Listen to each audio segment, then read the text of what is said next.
Hi hello നിത്ര ടോക്സിലേക്ക് എല്ലാവർക്കും സ്വാഗതം. കാറ്റത്തിക്കിളിക്കുടിൻ്റെ വിശേഷം നോക്കിയാലോ. അപ്പോൾ ആരെങ്കിലും ചാനൽ സബ്സ്ക്രൈബ് ചെയ്യാതെയാണ് കാണുന്നതെങ്കിൽ ഒന്ന് സബ്സ്ക്രൈബ് ചെയ്ത് സപ്പോർട്ട് ചെയ്യണേ. അങ്ങനെ നമ്മളെ നികേഷും നിധിയും കൂടി നൈറ്റ് ഒന്ന് പുറത്ത് പോയിട്ടുണ്ടായിരുന്നു. അപ്പോൾ അവരെന്തിനാ പോയതെന്നുള്ളത് സുഭാഷ് ചേട്ടനാണെങ്കിലും സുധീഷിനാണെങ്കിലും ഹരീഷിനാണെങ്കിലും ആർക്കും അറിയില്ല. ജസ്റ്റ് ഒന്ന് സുഭാഷ് ചേട്ടനെ മെസ്സേജ് അയച്ച് പറഞ്ഞിട്ടുള്ളൂ പുറത്ത് പോകുമെന്ന് പറഞ്ഞിട്ടുള്ളൂ എന്നാണ് സുധീഷിൻ്റെ അടുത്ത് പറഞ്ഞത്. അങ്ങനെ അവർ വന്നതിന് ശേഷം നികേഷിൻ്റെ അടുത്ത് സുധീഷ് ചോദിക്കുന്നുണ്ട്, നീ എങ്ങോട്ടാണ് പോയത്, നിങ്ങൾ പറയാതെ എങ്ങോട്ടാണ് പോയതെന്ന് ചോദിക്കുന്നുണ്ട്. ആരോട് പറയാതെ ഞാൻ സുഭാഷ് ചേട്ടൻ്റെ അടുത്ത് പറഞ്ഞിട്ടുണ്ടായിരുന്നല്ലോ എന്നൊക്കെ പറയുന്നുണ്ട്. അപ്പോൾ എന്തായാലും പറഞ്ഞാലും പറഞ്ഞിട്ടില്ലെങ്കിലും ഞാൻ നിധി എൻ്റെ കൂടെയല്ലേ വന്നത്, അതിനെന്താ കുഴപ്പമെന്നൊക്കെ ചോദിക്കുന്നുണ്ട്. അപ്പോൾ നിധി പറയുന്നുണ്ട്, ഇനിയിപ്പോൾ നികേഷിൻ്റെ കൂടെയല്ല, ഞാൻ ഒറ്റയ്ക്ക് പോയാലും എന്താ കുഴപ്പം, സുഭാഷ് ചേട്ടാ കുഴപ്പമുണ്ടോ എന്ന് ചോദിക്കുന്നുണ്ട്. സുഭാഷ് എന്ത് കുഴപ്പമെന്ന് പറയുന്നുണ്ട്. പക്ഷെ സുധീഷിനാണെങ്കിൽ ഇത് കേട്ടിട്ട് ദേഷ്യം വരിക കേട്ടോ. കാരണം സുധീഷിന് എന്തോ പ്രയോറിറ്റി കൊടുക്കാത്ത പോലെ അവൻ ഫീൽ ചെയ്യുന്നുണ്ട്. എങ്ങോട്ടും പോകുമ്പോൾ പറഞ്ഞിട്ട് പോകേണ്ടെന്നുള്ള രീതിയിലാണ് അവൻ ചോദിക്കുന്നത്. പക്ഷേ നിധിയെ സംബന്ധിച്ച് അതൊന്നും ഒരു കുഴപ്പമുള്ള കാര്യമില്ല. അപ്പോൾ എന്തായാലും അവർ പോയത് ഇൻഡക്ഷൻ സ്റ്റവ് വാങ്ങാൻ വേണ്ടിയിട്ടായിരുന്നു. അപ്പോൾ വീട്ടിലേക്ക് ഒരു അത്യാവശ്യപ്പെട്ട സാധനമാണ്. സുഭാഷ് ഏട്ടൻ ഇങ്ങനെ ഗ്യാസ് ഇല്ലാത്ത സമയത്ത് വിറകടുപ്പിൽ കത്തിച്ച് കഷ്ടപ്പെടുന്ന കണ്ടിട്ട് നിധിക്ക് തോന്നിയതാട്ടോ. അങ്ങനെ സുഭാഷ് ഏട്ടനാണെങ്കിൽ പറയുന്നുണ്ട്, എന്തിനാ ഇതൊക്കെ വാങ്ങിച്ച്, എനിക്കിതിൻ്റെ അറിവൊന്നുമില്ല, ഇത് എങ്ങനെ ചെയ്യണമെന്നൊന്നും അറിയില്ല. അപ്പം നിധിയാണെങ്കിൽ പറയുന്നുണ്ട്, അതൊക്കെ ഞാൻ പഠിപ്പിച്ചു തരാം സുഭാഷ് ഏട്ടാ. അവരെല്ലാവരും സ്റ്റവ് ആണെങ്കിൽ മാറി മാറി നോക്കുന്നുണ്ട് കേട്ടോ. അപ്പോൾ സുധീഷ് ആണെങ്കിൽ അന്നേരവും ഒരു തള്ളൊക്കെ തള്ളിയിട്ടുണ്ട്, ഞാൻ ഇതിൻ്റെ കാര്യം ഇന്ന് രാവിലെയും കൂടി വിചാരിച്ചിട്ടുള്ളൂ, വാങ്ങണം, സുഭാഷ് ഏട്ടൻ അങ്ങനെ കഷ്ടപ്പെടുന്നത് കാണുമ്പോൾ എനിക്ക് വാങ്ങണമെന്ന് തോന്നിയിരുന്നു, ഞാനിത് മനസ്സിൽ കണ്ടപ്പോഴേക്കും നിങ്ങളിത് വാങ്ങിച്ചല്ലോ, വല്ലാത്തൊരു കാര്യം കേട്ടോ എന്നൊക്കെ പറഞ്ഞ് അവൻ വീണ്ടും തള്ളുന്നുണ്ട് കേട്ടോ. പക്ഷെ അത് അവർക്ക് എല്ലാവർക്കും കാര്യം മനസ്സിലായി. സുധീഷ് എന്തായാലും വെറുതെ കള്ളത്തരം പറയാന്നുള്ളത് മനസ്സിലായിട്ടുണ്ട്. അപ്പോൾ സുഭാഷ് ഏട്ടനെ നോക്കിയിട്ട് പറയുന്നുണ്ട്, മോളെ ഇനി ഇതിലേക്ക് വെക്കാൻ വേറെ എക്സ്ട്രാ പാത്രങ്ങളൊക്കെ വേണ്ടേ, അതിലേക്കുള്ള പാത്രങ്ങളൊന്നും ഇവിടെ ഇല്ലല്ലോ എന്ന് ചോദിക്കുന്നുണ്ട് കേട്ടോ. അപ്പോൾ അതിനെന്താ, ഞാനത് മറന്നു പോയി, ഞാൻ വരുമ്പോൾ ആണ് ഓർത്തത്, ഇനി സാരമില്ല നമുക്ക് വേറെ വാങ്ങാമെന്ന് പറയുന്നുണ്ട്. അപ്പോഴാണ് സുഭാഷ് ഏട്ടൻ ഓർത്തത് അവരെ പഴയ കുറേ പാത്രങ്ങൾ കെട്ടിപ്പൂട്ടി വെച്ചിട്ടുണ്ടായിരുന്നു. അപ്പോൾ അതിലുണ്ടായിരിക്കും ഇതിലേക്ക് പറ്റിയ സ്റ്റീൽ പാത്രങ്ങൾ എന്ന് പറഞ്ഞിട്ട്, എന്നാൽ നാളെ നമുക്കത് തിരയാന്നൊക്കെ അവർ പറഞ്ഞു നിൽക്കുക കേട്ടോ. അങ്ങനെ പിറ്റേ ദിവസം രാവിലെ ആയപ്പോൾ തന്നെ അവരെല്ലാവരും കൂടി കൂടിയിട്ടുണ്ട് അത് തിരയാൻ വേണ്ടിയിട്ട്. പാത്രം തിരയാൻ വേണ്ടിയിട്ട് സാധനം എടുത്തതാണെങ്കിലും കിട്ടിയത് പാത്രങ്ങളായിരുന്നില്ല, ഒരുപാട് പഴയ ഫോട്ടോസും കാര്യങ്ങളൊക്കെ ആയിരുന്നു. ആദ്യം തന്നെ നമ്മളെ സുധീഷ് പണ്ട് ഉപയോഗിച്ചിരുന്ന ഒരു കുഞ്ഞു ബാഗ് അതിൻ്റെ ഉള്ളിൽ നിന്ന് കിട്ടിയിട്ടുണ്ടായിരുന്നു. അങ്ങനെ സുഭാഷ് ചേട്ടനാണ് അത് പറഞ്ഞത്, അത് സുധീഷ് പണ്ട് ഉപയോഗിച്ചതാണ്, ഒരുപാട് കാലം സുധീഷ് ഉപയോഗിച്ച് കഴിഞ്ഞതിന് ശേഷം അത് ഹരീഷിന് കൊടുത്തു എന്ന് പറയുന്നുണ്ട്. ഹരീഷാണ് അത് കേടുവരുത്തി എന്നൊക്കെ പറയുന്നുണ്ട് കേട്ടോ. അപ്പോൾ ഇവരെല്ലാവരും പണ്ടത്തെ ഓർമ്മകളൊക്കെ ഇവർക്ക് ചിരിക്കുന്നൊക്കെ ഉണ്ട്. നിധിക്ക് ഇതൊക്കെ കേൾക്കുമ്പോൾ ഭയങ്കര അത്ഭുതം കേട്ടോ. ഓരോ പഴയ സാധനങ്ങളൊക്കെ എടുത്തു വെച്ച് കാണുമ്പോൾ. അതുപോലെ തന്നെ പഴയ കാലത്ത് ഇവർ 3 പേരും നടന്നിരുന്ന ഒരു വണ്ടി കാണിച്ചു കൊടുക്കുന്നുണ്ട് കേട്ടോ, ഒരു ഉന്തുവണ്ടി, ഇതിലാണ് ഞങ്ങൾ 3 പേരും നടന്നതെന്നൊക്കെ പറയുന്നുണ്ട്. പിന്നെ ഒരുപാട് ഫോട്ടോസും കാര്യങ്ങളൊക്കെ അതിൻ്റെ ഉള്ളിൽ നിന്ന് കിട്ടുന്നുണ്ട് കേട്ടോ.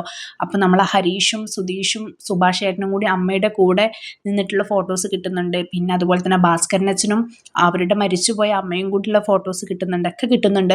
ഇതിയാണെങ്കിൽ പറയുന്നുണ്ട്, ഫോട്ടോസ് തരാൻ വേണ്ടിയിട്ട് ഇപ്പം നിന്ന പോലെ ഉണ്ടല്ലോ, അതിലൊന്നും പാത്രങ്ങളൊന്നും കാണുന്നില്ലല്ലോ എന്ന്. അപ്പോൾ സുഭാഷ് ഏട്ടൻ്റെ അടുത്ത് പാത്രങ്ങളൊക്കെ കൊടുക്കുന്നുണ്ട്. അപ്പോൾ അത് കണ്ടിട്ട് നിധി പറയുന്നുണ്ട്, അയ്യോ ഇതൊന്നും കൊള്ളൂല സുഭാഷ് ഏട്ടൻ, ഇതൊക്കെ എന്തിനാണ് എടുത്ത് വെച്ചത്, ഇതൊന്നും ഒന്നിനും പറ്റില്ല എന്ന് പറയുന്നുണ്ട്. നികേഷിനോടാണെങ്കിൽ അതെല്ലാം കൂടി കൊണ്ടുപോയി പുറത്ത് വെക്കാനൊക്കെ പറയുന്നുണ്ട് കേട്ടോ. അപ്പോൾ അവിടെ ഭാസ്കരൻസിന് ഇരിക്കുന്നുണ്ടായിരുന്നു. ഭാസ്കരനച്ഛൻ ചോദിക്കുന്നുണ്ട്, ഇതൊക്കെ എന്താ ഇവിടെ കൊണ്ടുപോയി വെക്കുന്നതെന്ന് ചോദിച്ച് ചൂടാവുന്നൊക്കെ ഉണ്ട് കേട്ടോ. അങ്ങനെ അവർക്ക് പഴയ ഓരോ ഫോട്ടോസ് വീണ്ടും വീണ്ടും കിട്ടിക്കൊണ്ടിരിക്കുന്നുണ്ട്. അതൊക്കെ കാണുമ്പോൾ അവർക്ക് സന്തോഷമുണ്ട്. പക്ഷേ എവിടെയോ എന്തോ ഒരു ടെൻഷൻ ഇവർ 3 പേരും, അതായത് സുധീഷ് ആണെങ്കിലും ഹരീഷ് ആണെങ്കിലും സുഭാഷ് ഏട്ടനാണെങ്കിലും ഫോട്ടോസ് ഇങ്ങനെ എടുക്കും തോറും ടെൻഷൻ കൂടുന്ന പോലെ നമുക്ക് തോന്നുന്നുണ്ട് കേട്ടോ.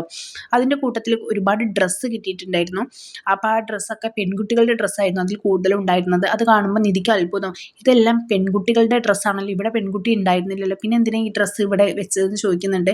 അപ്പോൾ സുഭാഷ് ഏട്ടൻ പറയുന്നുണ്ട്, അത് പണ്ട് ഹരീഷ് ഉണ്ടാവുന്നതിന് മുമ്പ് അമ്മ വാങ്ങിച്ച് വെച്ചതാണ്, ഹരീഷ് പെൺകുട്ടിയാവുമെന്ന് വിചാരിച്ചിട്ട്. എന്നിട്ട് ഹരീഷിന് അത് ഒരുപാട് കാലം ഇട്ട് കൊടുത്തിരുന്നു. അവനെ ഒരു പെൺകുട്ടിയുടെ പോലെയാണ് വളർത്തിയത്, അവന് പെൺകുട്ടിയുടെ മുഖമായിരുന്നു. അപ്പോൾ വീട്ടിൽ വരുന്നവരൊക്കെ പറയും പെൺകുട്ടി തന്നെയാണെന്ന്. അപ്പോൾ അവന് ഒരുപാട് കാലം ഇട്ട് നടന്ന ഡ്രസ്സാണെന്നൊക്കെ പറയുന്നുണ്ട് കേട്ടോ. അങ്ങനെ അതിൽ നിന്നൊരു കുപ്പായൊക്കെ എടുത്തിട്ട് നമ്മൾ ആ ഹരീഷിന് വീണിച്ച് കൊടുക്കുന്നുണ്ട്. എന്നിട്ട് കാണാൻ നല്ല ഭംഗിയുണ്ടെന്നൊക്കെ പറയുന്നുണ്ട് കേട്ടോ. ഇതൊക്കെ കേൾക്കുമ്പോൾ ഹരീഷിന് വലിയ രസം പിടിക്കുന്നില്ല. അവനെന്തോ ഇങ്ങനെ പെൺകുട്ടീനെ പോലെ പറയുന്നല്ലോ എന്നൊക്കെയാണ് അവൻ ആലോചിക്കുന്നത്. അങ്ങനെ ഒരു ഫോട്ടോയിൽ അവർ 3 പേരും നിൽക്കണം, അമ്മയുടെ കൂടെ നിൽക്കുന്ന ഫോട്ടോ ഒക്കെ കാണുന്നുണ്ട്. ഇതൊക്കെ കാണുമ്പോൾ നികേഷിനാകെ ടെൻഷൻ ആവുകയാണ്. നികേഷ് ചോദിക്കുന്നുണ്ട്, നിങ്ങളുടെ കൂടെയൊക്കെ അമ്മ നിൽക്കുന്ന ഫോട്ടോ ഉണ്ടല്ലോ, എൻ്റെ കൂടെ നിൽക്കുന്ന ഫോട്ടോ മാത്രം കാണുന്നില്ലല്ലോ സുഭാഷ് ഏട്ടാ, അതെന്താ എൻ്റെ കൂടെ അമ്മ ഫോട്ടോ ഒന്നും എടുക്കാമെന്ന് ചോദിക്കുന്നുണ്ട്. സുഭാഷ് ഏട്ടനാണെങ്കിൽ പറയുന്നുണ്ട്, അത് അമ്മയ്ക്ക് ടൈം കിട്ടിയിട്ടുണ്ടാവില്ല, അതാവുന്നു. പിന്നെയാണ് അവർ 4 പേരും കൂടിയുള്ള ഒരു ഫോട്ടോ കിട്ടും കേട്ടോ. അപ്പോൾ നികേഷ് അതിൽ കൊച്ചാണ്. അപ്പോൾ അത് കാണുമ്പോൾ നികേഷിന് സന്തോഷമാവും കേട്ടോ. പിന്നെ ഭാസ്കരനച്ഛനും അതുപോലെ തന്നെ ഭാര്യയുടെ ഫോട്ടോ ഒക്കെ കാണുന്നുണ്ട്. വീണ്ടും അമ്മയുടെ കൂടെ നികേഷിൻ്റെ മാത്രം ഫോട്ടോ ഇല്ലല്ലോ എന്നുള്ള സങ്കടമാണ് നികേഷിന്. അവരുടെ കൂടെയൊക്കെ പേഴ്സണലായിട്ട് ഒറ്റയ്ക്ക് അമ്മ ഫോട്ടോ എടുത്തിട്ടുണ്ട്, ഓരോരുത്തരുടെ കൂടെ അതൊക്കെ നിധിക്ക് കാണിച്ചു കൊടുക്കുന്നുണ്ട്. എന്നിട്ട് എൻ്റെ കൂടെ മാത്രം എടുത്തില്ലല്ലോ എന്ന് പറഞ്ഞിട്ട് അവൻ ഇങ്ങനെ സങ്കടം പറഞ്ഞുകൊണ്ടിരിക്കുന്നുണ്ട് കേട്ടോ. ഓരോ ഫോട്ടോ കാണുമ്പോഴും ഹരീഷ് ആണെങ്കിലും അതുപോലെ തന്നെ സുധീഷ് ആണെങ്കിലും സുഭാഷ് ചേട്ടനാണെങ്കിലും മതി നോക്കിയത്, ഇനി നോക്കണ്ട, അതൊക്കെ നോക്കി ഒരുപാട് സമയമാവും, നിറച്ച് പൊടിയാണ്, അത് കൂട്ടി വെക്കുക, നമുക്ക് വേറെ പണി നോക്കാമെന്ന് പറയുന്നുണ്ട്. പക്ഷേ നികേഷാണ് അത് സമ്മതിക്കാതിരിക്കുന്നത്. നികേഷ് പറയുന്നുണ്ട് ഏതായാലും നമ്മൾ എടുത്തു വെച്ചില്ലേ, അപ്പോൾ നമുക്കിത് മുഴുവൻ കാണാമെന്ന് പറഞ്ഞിട്ട് നികേഷ് സമ്മതിക്കുന്നില്ല. പക്ഷെ ഇവർ 3 പേരും ആണെങ്കിൽ എന്തോ ഒരു ടെൻഷൻ അടിച്ചിട്ട് വേണ്ട മതി, പാത്രം എന്തായാലും അതിലില്ലല്ലോ, പിന്നെ എന്തായാലും നമ്മൾ വെറുതെ സമയം കളയുന്നത്, ഇത് വേണ്ടത് ഇവിടെ വെച്ച് നിർത്താം, ഇതൊക്കെ എടുത്തു വെക്കുക ഹരീഷ് സുധീഷ എന്നൊക്കെ പറഞ്ഞിട്ട് സുഭാഷ് ചേട്ടൻ അവരോട് നിർബന്ധിക്കുന്നുണ്ട്. പക്ഷേ നികേഷ് ആണെങ്കിൽ അത് സമ്മതിക്കുന്നില്ല കേട്ടോ. നികേഷ് വീണ്ടും ആ മറ്റേ ഫോട്ടോ നോക്കിക്കൊണ്ടിരിക്കുകയാണ്. അവനും കൂടിയുള്ള ഫോട്ടോ കണ്ടപ്പോൾ അവന് സന്തോഷമായി. അപ്പോൾ അതിൽ സുഭാഷ് ചേട്ടന് നല്ല പ്രായം ഉണ്ടല്ലോ എന്നൊക്കെ പറയുന്നുണ്ട്. അപ്പോൾ അവൻ പറയുന്നുണ്ട് സുഭാഷ് ചേട്ടനും ഞാനും 13 വയസ്സിൻ്റെ വ്യത്യാസം ഉണ്ടല്ലോ, അപ്പോൾ അത് കാണുമല്ലോ എന്നൊക്കെ പറയുന്നുണ്ട്. പക്ഷേ എന്നാലും അവൻ്റെ സങ്കടം അവൻ്റെ അമ്മയുടെ കൂടെ ഒരു ഫോട്ടോ പോലും എടുത്തില്ലല്ലോ എന്നാണ്. പിന്നെ അവർക്ക് അവിടുന്ന് വേറൊരു ഫോട്ടോ കണ്ടു കിട്ടും കേട്ടോ. അപ്പോൾ ആ ഫോട്ടോ ആരാന്ന് ചോദിക്കുകയാണ്. അതൊരു പെണ്ണിൻ്റെ ഫോട്ടോ ആണ്. അപ്പോൾ സുഭാഷ് ചേട്ടനോടാണ് എല്ലാ കാര്യവും നികേഷ് ചോദിക്കുന്നത്. എല്ലാ കാര്യവും സുഭാഷ് ചേട്ടൻ അറിയുമെന്ന് വിചാരിച്ചിട്ട് ചോദിക്കുകയാണ്, ഇതാരത്, ഏത് സ്ത്രീയാണ്, ഇത് അമ്മയല്ലല്ലോ, അമ്മയുടെ കൂടെയുള്ള ഫോട്ടോ ആദ്യം കണ്ടതാണ്, അപ്പോൾ അതല്ലാത്ത വേറൊരു സ്ത്രീയെ കണ്ടു, ഇത് ആരാന്ന് ചോദിക്കുന്നുണ്ട്. സുധീഷ് ആണെങ്കിൽ വേഗം തട്ടിവിട്ടു, അത് നമ്മുടെ ചെറിയമ്മയാണ്, അത് നിനക്കറിയില്ല, അവരായിട്ട് നമ്മളിപ്പോൾ കണക്ഷനോ കോണ്ടാക്റ്റോ ഒന്നുമില്ല, അതുകൊണ്ട് നിനക്കറിയില്ല എന്ന് പറയുന്നുണ്ട് കേട്ടോ. അങ്ങനെ അവന് പിന്നെയും എന്തൊക്കെയോ ഇതിൽ സ്പെല്ലിംഗ് മിസ്റ്റേക്ക് തോന്നുന്നുണ്ട്. ഹരീഷ് ആണെങ്കിലും സുധീഷ് ആണെങ്കിലും അതുപോലെ തന്നെ സുഭാഷ് ചേട്ടനാണെങ്കിലും എന്തൊക്കെയോ മറച്ചു വെക്കുന്ന പോലെ സംസാരിക്കുന്ന പോലെ തോന്നുന്നുണ്ട് കേട്ടോ. എല്ലാം എടുത്തു വെക്കാൻ പറയുന്നു, അതൊന്നും വേണ്ട, പൊടിയാണ്, അങ്ങനെയൊക്കെ ഓരോന്ന് പറഞ്ഞ് ഒഴിഞ്ഞു മറന്നു. അപ്പോൾ നിധിക്കാണെങ്കിലും കാണണമെന്നുണ്ട്, പക്ഷെ ഇവരെന്തോ സമ്മതിക്കുന്നില്ല. നികേഷ് ആണെങ്കിലും ആ പെട്ടി അടയ്ക്കാനേ സമ്മതിക്കുന്നില്ല, കണ്ടിട്ടേ അടങ്ങൂ എന്നുള്ള വാശിയിലാണ് കേട്ടോ. പിന്നെയും അവർക്ക് ആ പെണ്ണിൻ്റെ കാര്യത്തിൽ സംശയം, ഈ ചെറിയമ്മയെ എന്താ ഞാൻ ഇതുവരെ കാണാഞ്ഞെന്നൊക്കെ നികേഷ് ഇങ്ങനെ ചോദിച്ചുകൊണ്ടിരിക്കുന്നുണ്ട് കേട്ടോ. വീണ്ടും അവർ കുഞ്ഞിലേക്ക് ഒരുപാട് ഫോട്ടോസ് അതിൽ നിന്ന് കിട്ടും, പക്ഷെ അതിലൊന്നും നികേഷ് ഇല്ല. പിന്നെ നോക്കുമ്പോൾ വേറൊരു ഫോട്ടോയിലുണ്ട് ആ ഒരു സ്ത്രീ നികേഷിനെ, കുഞ്ഞു കുട്ടിയായിട്ടുള്ള നികേഷിനെ എടുത്തുകൊണ്ടിരിക്കുന്ന ഒരു ഫോട്ടോ കാണുന്നുണ്ട് കേട്ടോ. അപ്പോൾ അത് നികേഷിനെ മാത്രമേ ആ സ്ത്രീ എടുത്തിട്ടുള്ളൂ, വേറെ ഒരാളുമായിട്ട് അവരുടെ ഫോട്ടോസ് ഒന്നുമില്ല. അപ്പോൾ അത് കാണുമ്പോൾ നികേഷിന് വീണ്ടും ഇതിലെന്തോ ഉണ്ടെന്ന് തോന്നും. അങ്ങനെ നികേഷ് ചോദിക്കുന്നുണ്ട്, ഇവരെന്താ എന്നെ എടുത്തുകൊണ്ടിരിക്കുന്നത്, ഈ ചെറിയമ്മ എന്നെ മാത്രമേ എടുത്തിട്ടുള്ളല്ലോ, നിങ്ങളെ ഒന്നും എടുത്തിട്ടില്ലല്ലോ എന്ന് വീണ്ടും അവൻ ചോദിക്കുന്നുണ്ട് കേട്ടോ. അങ്ങനെ ഭാസ്കരനച്ഛന് അങ്ങോട്ട് വരും, ഇതെന്താ നിങ്ങൾക്ക് ഇവിടെ പരിപാടി എന്നൊക്കെ ചോദിക്കുന്നുണ്ട്. അന്നേരം നിധിയുടെ കയ്യിൽ ഭാസ്കരനച്ഛൻ്റെ പഴയൊരു ഫോട്ടോ കിട്ടുന്നുണ്ട് കേട്ടോ. അപ്പോൾ ഭാസ്കരനച്ഛൻ ഒരു വണ്ടിയിൽ ഇരിക്കുന്ന ഫോട്ടോ ആണ്. അപ്പോൾ അത് കാണുമ്പോൾ നിധി പറയുന്നുണ്ട്, അച്ഛനെ കാണാൻ നല്ല ഭംഗിയുണ്ടായിരുന്നല്ലോ പണ്ട് എന്ന് പറയുന്നുണ്ട്. അപ്പോൾ അച്ഛനാണെങ്കിൽ അത് കാണാൻ ഒരു ക്യൂരിയോസിറ്റി, നോക്കട്ടെ മോളെ നോക്കട്ടെ, എൻ്റെ പടം നോക്കട്ടെ എന്ന് പറയുന്നുണ്ട്. അപ്പോൾ അച്ഛനാണെങ്കിൽ അത് എടുത്ത കാലഘട്ടം ആലോചിക്കുന്നുണ്ട്, പറയുന്നുണ്ട് അന്ന് സ്ഫടികം ഇറങ്ങിയ സമയമായിരുന്നു, അപ്പോൾ എന്നെ കാണുമ്പോൾ എല്ലാവരും ലാലേട്ട എന്നാണ് വിളിച്ചിരുന്നു എന്നൊക്കെ പറയുന്നുണ്ട്. അങ്ങനെ അവർ വേറൊരു ഫോട്ടോയിൽ പിടിയും വലിയും ഒക്കെ ആയി, അത് എടുത്തു വെക്കണം എന്നുള്ളൊരു വാശിയൊക്കെ ആയി. പക്ഷെ ഭാസ്കരനച്ഛൻ അത് വിട്ടുകൊടുത്തതേ ഇല്ല, ഫോട്ടോ കണ്ടുകൊണ്ട് തന്നെ ഇരിക്കുക കേട്ടോ. അതായത് ഭാസ്കരനച്ഛൻ ആ മറ്റേ സ്ത്രീയുമായിട്ടുള്ള ഫോട്ടോയാണ് നോക്കിക്കൊണ്ടിരിക്കുന്നത്. അപ്പോൾ അതിൻ്റെ ഇടയിൽ നിന്ന് വീണ്ടും ഒരു ഫോട്ടോ കളഞ്ഞു കിട്ടും. അപ്പോൾ വീണ്ടും നികേഷ് ആ ചോദ്യം തന്നെ ഉയർത്തും, ആരാണ് ഇവരെന്തിനാ എന്നെ എടുത്തുകൊണ്ടിരിക്കുന്നത് ഇങ്ങനെ ചോദിച്ചുകൊണ്ടിരിക്കുന്നുണ്ട്. അപ്പോൾ സുഭാഷ് ചേട്ടനോട് ചോദിക്കുന്നുണ്ട്, ആരും ഒന്നും പറയുന്നില്ല.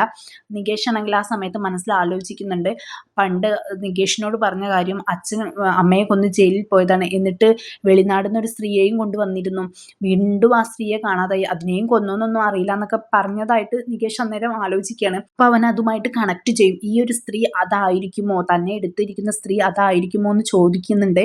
സുഭാഷ് ചേട്ടനാണെങ്കിൽ പറയും, അതൊന്നും അല്ല എന്ന് പറയുന്നുണ്ട്. ലാസ്റ്റ് ഭാസ്കരനച്ഛൻ അവിടെ നിൽക്കുന്നുണ്ടായിരുന്നു, ഭാസ്കരനച്ഛനോട് പോയിട്ട് ചോദിക്കുന്നുണ്ട്. സുഭാഷ് ചേട്ടനാണെങ്കിലും ഹരീഷ് ആണെങ്കിലും സുധീഷ് ആണെങ്കിലും കൈകൊണ്ട് ഇങ്ങനെ ആക്ഷനൊക്കെ അച്ഛനോട് കാണിക്കുന്നുണ്ട്, ഒന്നും പറയല്ലേ എന്നുള്ള രീതിയിലാണ് സുഭാഷ് ചേട്ടനൊക്കെ പറയുന്നത്. അച്ഛൻ ആദ്യം ഒന്നും പറയുന്നില്ല കേട്ടോ, അവൻ ചോദിക്കുന്നതിന് മറുപടി ഒന്നും കൊടുക്കാതിരിക്കുക. വീണ്ടും വീണ്ടും അവൻ ചോദിച്ചുകൊണ്ടിരിക്കുകയാണ്, എന്തിനാണ് ഈ സ്ത്രീയുടെ കയ്യിൽ എന്നെ കൊടുത്തത്, എന്നെ മാത്രം എടുത്തുകൊണ്ടിരിക്കുന്ന ഫോട്ടോ ഉള്ളല്ലോ ഇവരുടെ കയ്യിൽ, സുഭാഷ് ചേട്ടനെയോ അതുപോലെ തന്നെ സുധീഷിനെയോ ഹരീഷിനെയോ ഒന്നും ഇവർ എടുക്കുന്നില്ലല്ലോ, ഞാൻ മാത്രം ഇവരുടെ കയ്യിലുള്ളല്ലോ, എന്തിനാ അവരുടെ കയ്യിൽ എന്നെ കൊടുത്തത്, ഇത് വെളിനാട് നിന്ന് കൊണ്ടുവന്ന ആ സ്ത്രീയല്ലേ, എന്തിനാ കൊടുത്തതെന്ന് ചോദിച്ചിട്ട് അച്ഛനോട് ഇങ്ങനെ ചൂടായിക്കൊണ്ടിരിക്കുന്നുണ്ട്. അന്നേരവും സുഭാഷ് ചേട്ടനും ഹരീഷും സുധീഷൊക്കെ ഇങ്ങനെ ഒന്നും പറയല്ലേ എന്ന് ഇങ്ങനെ പറയുന്നുണ്ട് കേട്ടോ. ആദ്യം ഒന്നും പറയില്ല, പക്ഷേ നമ്മളെ ഭാസ്കരനച്ഛൻ്റെ നെഞ്ചത്ത് കൈ വെച്ചിട്ട് തടഞ്ഞു നിർത്തി ഇങ്ങനെ ചോദിക്കുമ്പോൾ ഭാസ്കരനച്ഛന് ദേഷ്യം വരുമ്പോൾ കൈ എടുത്തിട്ട് പറയുന്നുണ്ട്, നീ ഒരു വലിയ തമ്പുരാൻ വന്നെന്ന് ചോദിക്കാൻ, ഞാൻ പറയില്ല എന്നൊക്കെ പറയുന്നുണ്ട്. അവസാനം നിനക്ക് അറിയണമല്ലേ എന്നൊക്കെ പറഞ്ഞിട്ട് ഭാസ്കരനച്ഛൻ എന്നാ കേട്ടോ എന്ന് പറയുന്നുണ്ട്. അത് കേൾക്കുമ്പോൾ നമ്മൾ ഹരീഷിനും അതുപോലെ തന്നെ സുധീഷിനും സുഭാഷേട്ടനൊക്കെ ഭയങ്കരമായിട്ട് ടെൻഷൻ ആവും കേട്ടോ. എന്തോ ഒരു സത്യം അച്ഛൻ നികേഷിനോട് തുറന്നു പറയാൻ പോവാന്ന് മാത്രമേ നമുക്കറിയുള്ളൂ. അവസാനം നമ്മളെ എല്ലാവരെയും ഞെട്ടിക്കുന്ന ആ സത്യം ഭാസ്കരൻ അച്ഛൻ തുറന്നു പറഞ്ഞു. നിന്റെ തള്ള നിന്നെ അല്ലാതെ പിന്നെ ആരെ എടുത്തോണ്ടിരിക്കുക? നീ പറഞ്ഞല്ലോ നിനക്ക് കണ്ടുകൊണ്ട് നിൽക്കുമ്പോൾ കലി ഇളകുന്നു എന്ന് പറഞ്ഞല്ലോ, അത് നിന്റെ പെറ്റ തള്ളയാണെന്ന് പറയുന്നുണ്ട്. അതോടുകൂടി അവിടെ എല്ലാം തീരുന്നുണ്ട് കേട്ടോ. കാരണം ഇനി എന്തായാലും കഥയിൽ പുതിയൊരു വഴിത്തിരിവായിരിക്കും. കാരണം നികേഷിന്റെ അമ്മയും അതുപോലെ തന്നെ സുഭാഷ് ചേട്ടൻ്റെയും സുധീഷിൻ്റെയും ഹരീഷിൻ്റെയും അമ്മയും രണ്ടാണെന്നുള്ളത് ഇതിലൂടെ നമുക്ക് മനസ്സിലാവുകയാണ്. എന്തായാലും ഇത്രയും കാലം അപ്പോൾ ഇവർ സ്വന്തം അനിയനെ പോലെയാണ് നികേഷിനെ കൊണ്ട് നടന്നിരുന്നത്. നികേഷ് ആണെങ്കിൽ ഇങ്ങനെ ഒരു കാര്യം അറിയുന്നതോടുകൂടി ആകെ തളർന്നു പോവുകയാണ്, ആകെ ഷോക്കായി നിൽക്കുകയാണ്. കാരണം ഇതൊരിക്കലും അവർ പ്രതീക്ഷിക്കാത്തൊരു കാര്യമാണ് കേട്ടോ. ഇങ്ങനെ ഒരു കഥ നമുക്കും അറിയില്ലായിരുന്നു. എന്തായാലും രണ്ട് സ്ത്രീകൾ അയാളുടെ ജീവിതത്തിൽ വന്നിട്ടുണ്ടെന്നുള്ളത് നമുക്കറിയാം.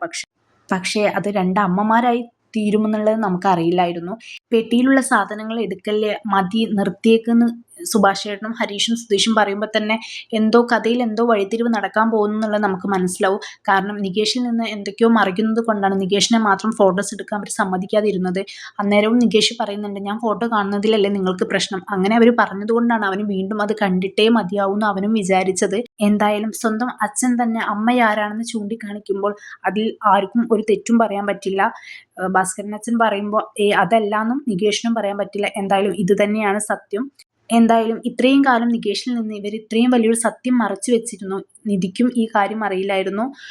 എന്തായാലും നികേഷ് അത് അക്സെപ്റ്റ് ചെയ്യാൻ പറ്റില്ല എന്ന് മനസ്സിലാക്കിയത് കൊണ്ടായിരിക്കും ഇവർ മറച്ചു വെച്ചത്. ഇനി എന്തായാലും ഈ കിളിക്കൂട്ടിലെ അവസ്ഥ വളരെ ദുഃഖകരമായ കാര്യങ്ങളായിരിക്കും നടന്നുകൊണ്ടിരിക്കുന്നത്. അപ്പോൾ ഇനി നികേഷിൻ്റെ ജീവിതത്തിൽ എന്തൊക്കെ മാറ്റങ്ങൾ സംഭവിക്കും, നികേഷ് ഇതെങ്ങനെ ഉൾക്കൊള്ളും, ഇനി എങ്ങനെ ഇത് മുന്നോട്ട് പോകും, ഈ ഒരു സത്യം അറിഞ്ഞിട്ടും ഈ വീട്ടിലെ കാര്യങ്ങളൊക്കെ എങ്ങനെ മുന്നോട്ട് പോകും, അവരുടെ അവസ്ഥ എല്ലാം നമുക്ക് കണ്ടറിയാം. അപ്പോൾ ആരെങ്കിലും ചാനൽ സബ്സ്ക്രൈബ് ചെയ്യാതെയാണ് കാണുന്നതെങ്കിൽ ഒന്ന് സബ്സ്ക്രൈബ് ചെയ്ത് സപ്പോർട്ട് ചെയ്യാൻ മറക്കരുത്. ഇതുപോലുള്ള റിവ്യൂസിനായിട്ട് എൻ്റെ ചാനൽ ഒന്ന് ഫോളോ ചെയ്യുക. ബൈ.